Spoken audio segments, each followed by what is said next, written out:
2024, iaitu saya Muhammad Terus bin Muhammad Kifli dan kawan saya Wan Muhammad Azwan bin Azmi. Tajuk kami ialah amalan auditan antarabangsa di industri. Okey, slide seterusnya ialah pengenalan. Asal untuk satu set pegawai antarabangsa untuk pengauditan bermula pada tahun 1999 dengan penerbitan beberapa laporan yang memberi tumpuan kepada pengauditan antarabangsa oleh Accountant International Study Group membandingkan keadaan di Kanada, UK dan US.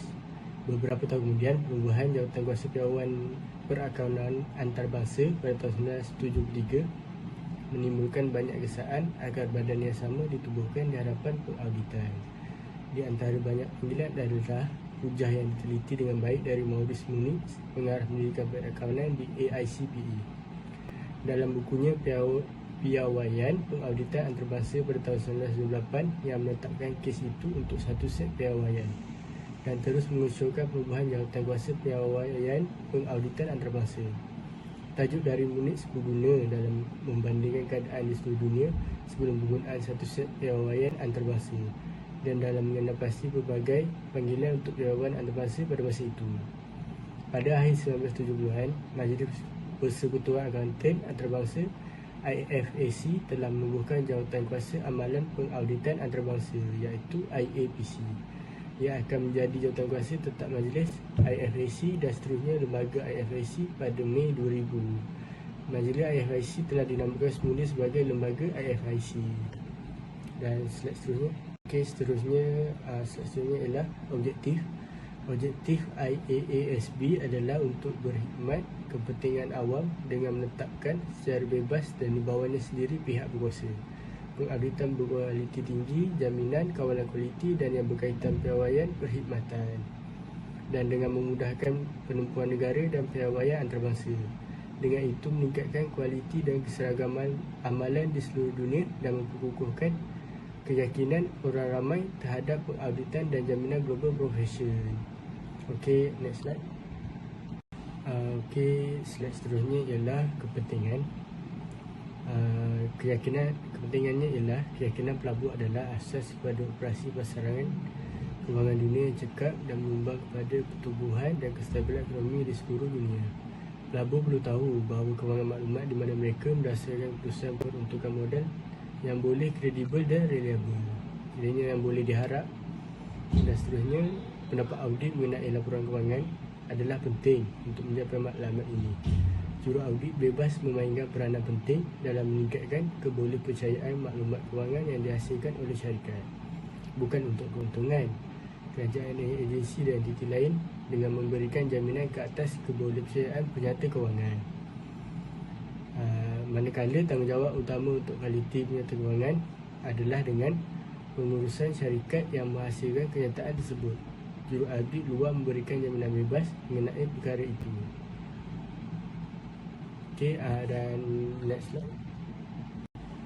Okey, slide seterusnya ialah nilai amalan auditan antarabangsa. Perubahan pesat pasaran global telah memberi penekanan baru kepada pembangunan dan keperluan untuk piawaian antarabangsa mengenai pengauditan. Apabila dunia terus menjadi lebih kecil dan antarabangsa pelaburan lebih dan lebih kerap, penggunaan satu set piawaian antarabangsa yang sama jelas memberi manfaat kepada pelabur, pengawas selia dan juga firma audit. Untuk pelabur, beberapa pelabur utama membataskan aktiviti mereka di sepadan negara mereka sendiri semasa mereka berusaha untuk menilai peluang pelaburan dan memantau prestasi portfolio global. Pelabur akan mendapat manfaat daripada akses kepada maklumat kewangan yang telah disediakan mengikut piawaian antarabangsa. Mereka akan mempunyai pemahaman yang lebih baik dan lebih yakin terhadap maklumat kewangan syarikat-syarikat di mana mereka telah melabur jika maklumat kewangan mereka sedang dikaji semula, disediakan dan diaudit menggunakan piawaian antarabangsa yang sama.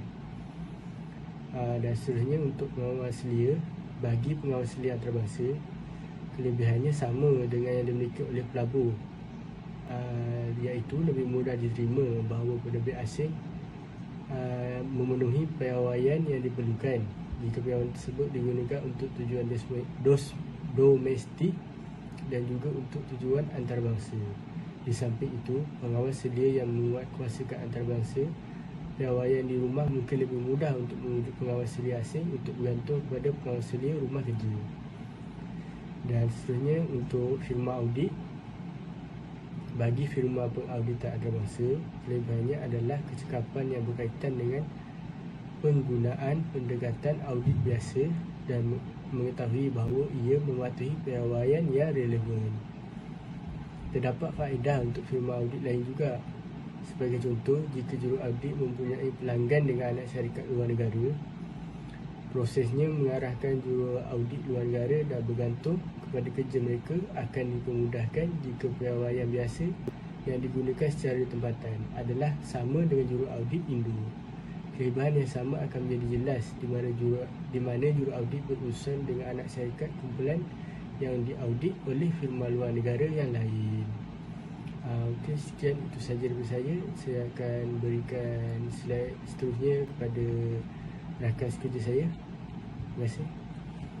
Okay, Bismillahirrahmanirrahim. Assalamualaikum warahmatullahi taala wabarakatuh. Nama saya Wan Muhammad Azam bin Wan Azmi.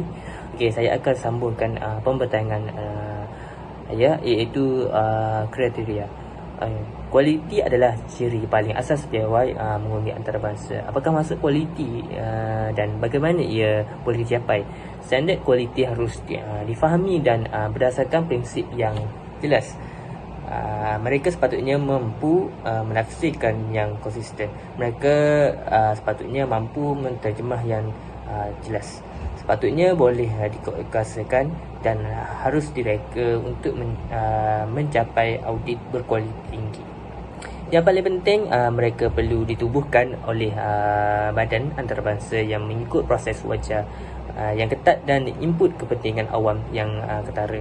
Lembaga piawai pengundi dan jaminan antarabangsa adalah badan sedia. Lembaga piawaian pengundi dijamin antarabangsa.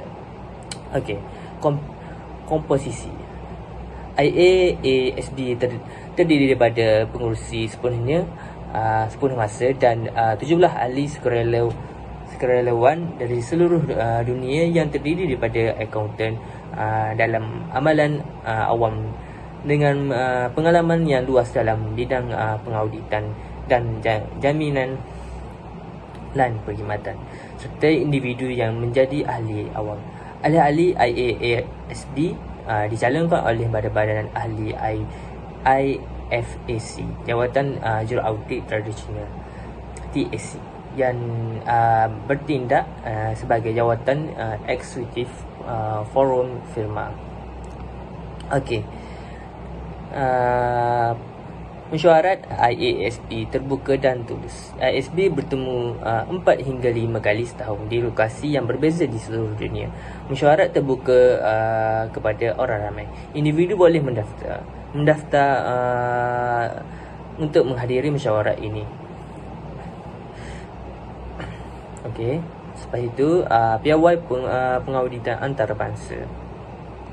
Pengumuman IASB pengawal selia audit, jaminan dan pelbagai perkhidmatan berkaitan yang dijalankan dalam mengikut piawai antarabangsa.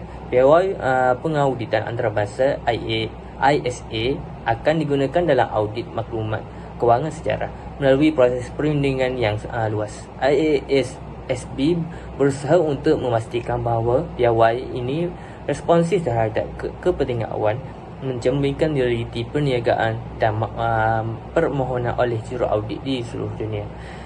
Menyedari bahawa keupayaan juru audit untuk menjalankan tanggungjawab secara berkesan dipaksakan oleh kepercayaan awan. ISB berfungsi untuk membantu juru audit mengekalkan kepercayaan itu dengan berterus mengkaji dan mengemas kini piawai berdasarkan perubahan dan perkembangan dalam perniagaan di seluruh dunia dan persekitaran pengawal sediaan. IAASB berfungsi atas dasar bahawa jika orang ramai mempunyai keyakinan terhadap penyata kewangan yang diaudit mereka mesti mempunyai keyakinan terhadap piawai yang mengawal kerja juru audit. Okey. proses wajar yang ketat. IASB mengikut proses wajar yang ketat dalam pembangunan piawai dan penduaannya, yang termasuk input kepentingan awam yang besar. IASB kenal pasti projek baharu berdasarkan kajian semula negara dan pengembangan antarabangsa dan komen dan cadangan daripada mereka yang berminat pembangunan pengumuman antarabangsa. Di samping itu, apabila ditentukan bahawa pelbagai jenis pandang diperlukan mengenai topik tertentu, IASB boleh mengadakan forum awam atau meja bulat mengenai topik tersebut. Secara amnya, proses yang wajarnya terdiri daripada langkah-langkah berikut. Penyelidikan dan perundingan. Pasukan petugas projek ditubuhkan dengan tanggungjawab untuk membangunkan draft standard. Pasukan petugas membangun kedudukan berdasarkan penyelidikan dan perundingan yang sesuai. Tugas kekerasan mungkin termasuk ahli bukan IASB yang mempunyai minat atau kepakaran dalam subjek ini. Perbahasan. Satu standard yang dicadangkan dibentangkan sebagai kertas agenda untuk berbincang dan berbahas di mesyuarat IASB yang terbuka. Pendedahan untuk komen awan. Draft pendedahan diletakkan di dalam laman web IASB dan secara meluas disebarkan untuk komen awam. Tempoh pendedahan biasanya tidak lebih pendek daripada 120 hari.